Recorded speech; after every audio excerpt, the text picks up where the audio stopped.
Alright guys, so welcome back. So I want to show you guys a few things today.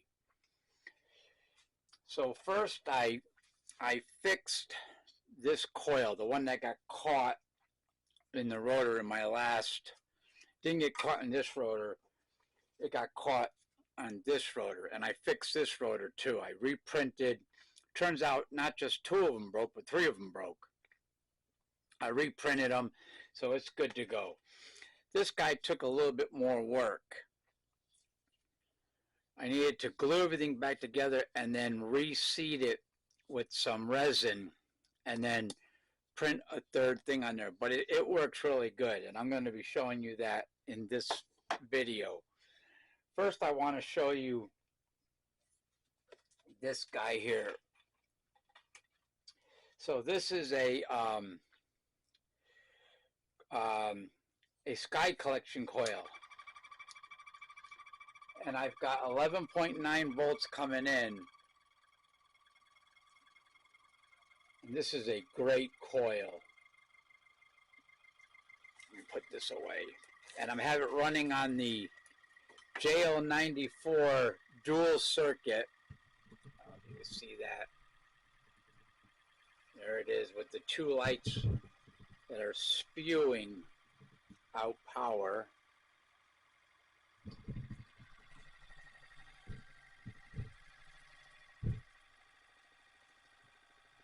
Got a little bit of vibration in there. Let me turn that off. I don't know why it's vibrating so bad. It is pretty balanced. Oh, I think I see what's going on. Yeah, there's a lot of power there, though. This is a big, heavy-ass rotor. But what I want to do is I want to take this guy off and put this guy back on. Not to recreate the disaster that happened the last time. It's a lot of what do you call it? Flywheel action. And here's the coil. And again, it's not a very big coil, but it's a sky coil. So there's like 1, 2, 3, 4, 5, 6, 7. There's like 10 layers in here. Each layer is one wire thickness. And I don't know how he has them hooked up inside here. He's got the back covered with this. I believe this is a magnetic. I think this is magnetic. No, it's not. It's just a regular. But yeah, it works really good with that. So let me get this guy undone and put this big beast back in there and get him going again. All right, stay tuned. All right, so here's the big boy again. This time it's running on the pancake coil, putting out the same type of power as the other big guy. Let me stop it so I can show you what it looks like. I gotta be careful when I'm stopping this though. See, it's got 4 bearings. Actually, it's got 6 bearings. 1 on each of the sides here, and then 2 inside the center. So even if I stop this, it still goes. And I have collets holding everything in. So here it is. And it's pretty close to the, I don't know if you could see that. It's pretty close to the coil itself, but not too close that it's going to cause any issues. At least I hope it won't. I don't want a repeat of what happened with this guy. But yeah, let's fire it up again. Let's turn it down a little bit. 10 volts.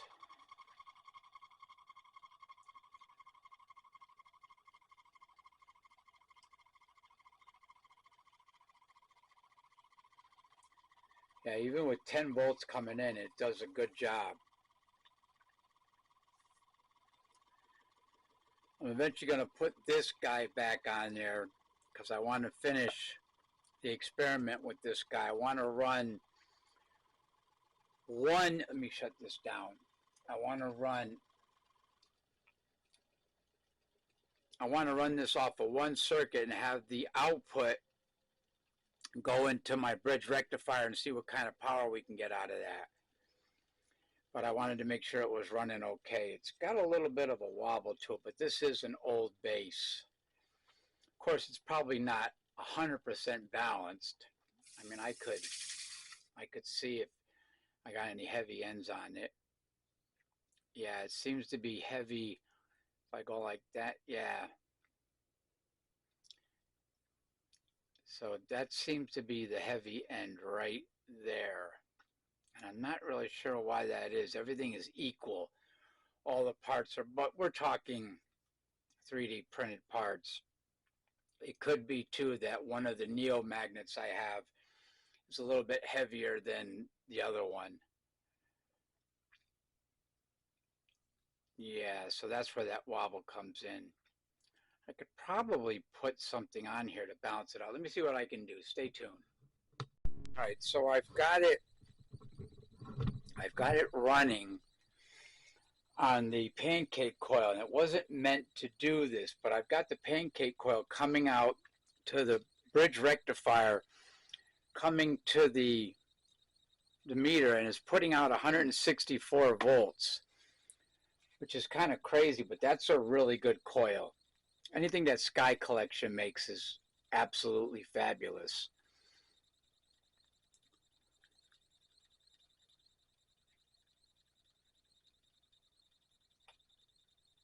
Getting a little bit of that tweet, tweet, tweet, tweet sound from it. It's running off of a single JL94 circuit. Let's see if I can show you guys that right there. Going into this beefy bridge rectifier with this big old cap on it, which is one of, and so one of the reasons why it's putting out so much voltage, probably no amps at all, but a lot of voltage, is because not only is it picking up the voltage from the coil itself going into this bridge rectifier, but it's also picking up the induced voltage that's coming from the power supply to the circuit, to the coil, back into the bridge rectifier, out to the thing. But still, 163 volts, that's pretty wild. All right, I'm going to put this monster back on here again because I'm curious to see what that looks like, so stay tuned. All right, so I got this guy set up and everything is secured down. I discovered that when I resined up my coil to get it back together, I got it into some of the contacts there, so they're really stiff, but it's still working. Putting out 158, 160. Damn, it's putting out more volts than the other one. It also depends on which wire I have it hooked to for the output. If I have it hooked to the thinner wire, the thinner gauge is going to put out a higher voltage count. If I have it hooked to the thicker, it'll put out a lower, and consequently more amps. But it's got 12.3 coming in, going through the bridge rectifier, putting out 177. So it's working good. So everything's back to normal. And it's not, I'm not going to do the same thing I did the last time. I can move this one in and out. Last time when I did it, it was too close. And I think I picked it up. And it was also going really fast because I had both coils hooked to a dual circuit. So it was twice as much power was going in. And you saw it kicked that coil out and really destroyed it. But I got it back together. It's actually running really well. I think what I'd like to do now is take the output of this and put it into, where are we? Put it into this guy here. I've got him all set up. If If I bring you over here, let me take this out. Wait a minute. Take that out of there. That doesn't belong there. I got this guy set up, which is the two PCB way rotors that I have. See if I can use the output from this guy to a circuit in there and see what happens. All right. Yeah, 177 volts coming out. Working really good. That turned out to be a really nice little coil. Picking up speed too.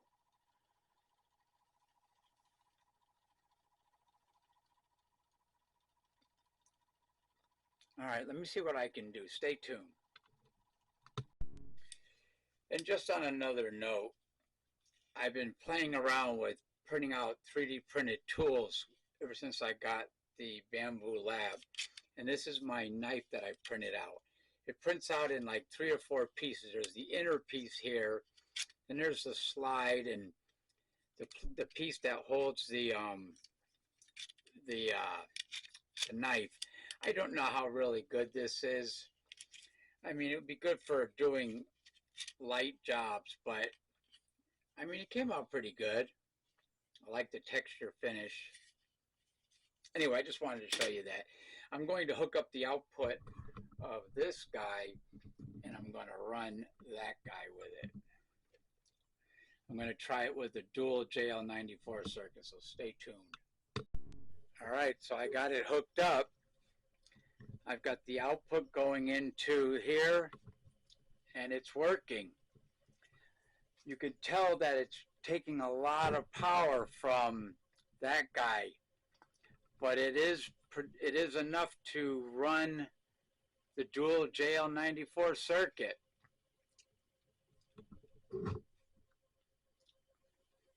Really slow over there. Maybe I can add some more juice to it.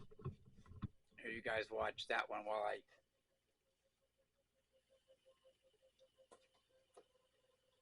There we go. Now she's working okay. And now this one's really going. Oops.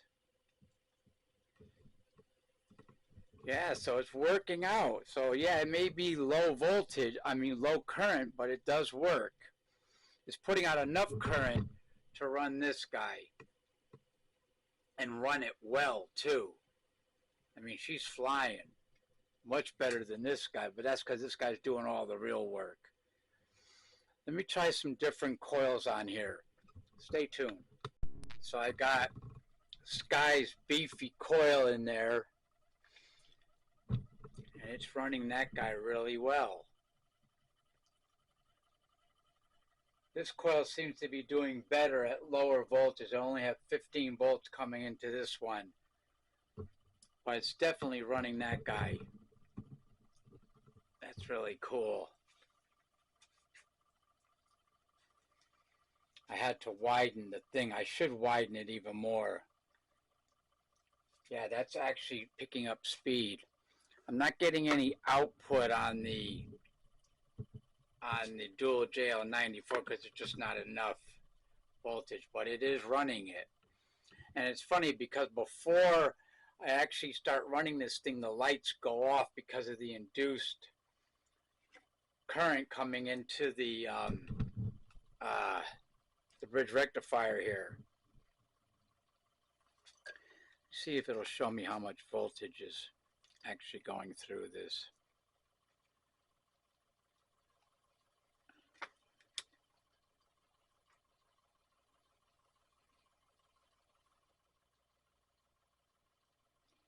Yeah, it looks like almost 3 volts is going into this guy here to run it, which doesn't surprise me because I'm running the dual circuit, so it's getting a lot of power from these coils.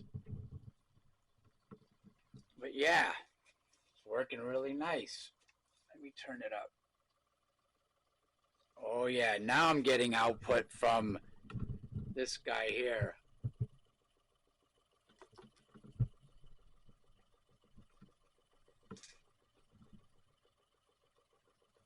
Yeah, now I'm getting output. course, I got 20 volts coming into this guy. Let's turn it up even more.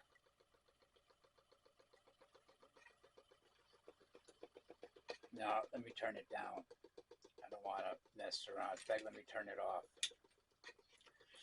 Do not want a repeat of what happened the other day. Ay, ay, ay, that was nasty.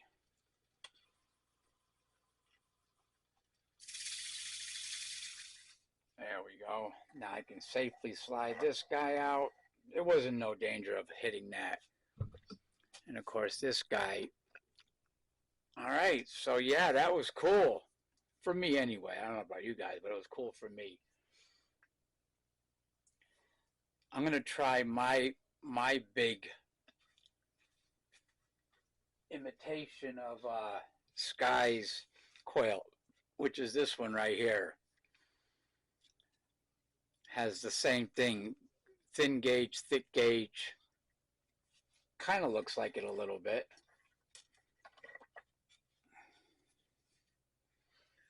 Yeah, kind of looks like it.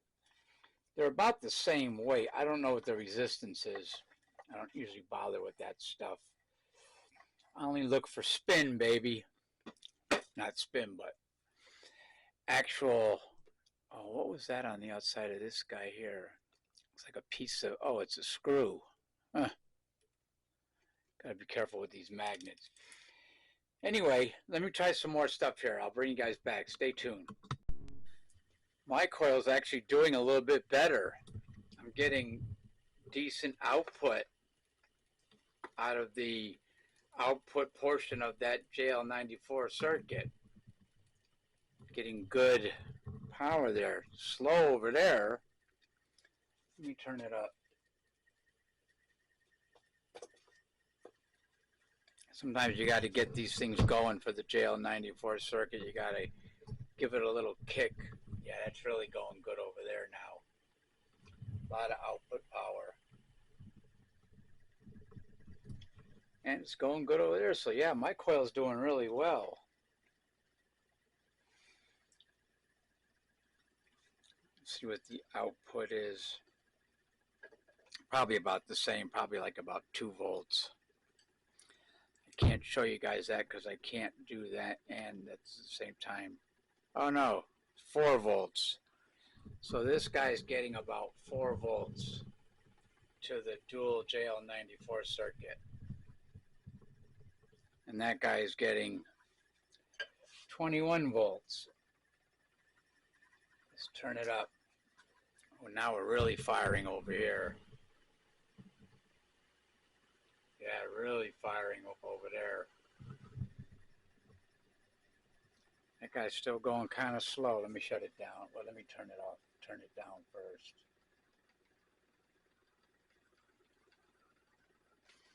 All right.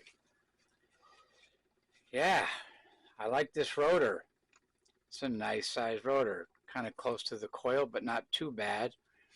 I think I could pull this one out without it. Yeah, I could pull that out. Yeah, I'm never going to make that same mistake again, I'll tell you that. All right, let me see what else we can do here. What did I want to do? I wanted to do something. I don't remember what it was. I've got this monster of a rotor right here. This has got, these are 2-inch, 3-inch. Yeah, these are 2-inch by 1-inch by a 1/2-inch monster freaking rotors. I mean magnets. And I believe this is that, I think this is that special filament. I think it is. I can't really tell because it's already got magnets in here. So I can't tell if this is that metal that iron infused filament. I don't think it is. It might be. Ah, Christ. All right, guys, if I think of something else, I'll bring you back. Ciao.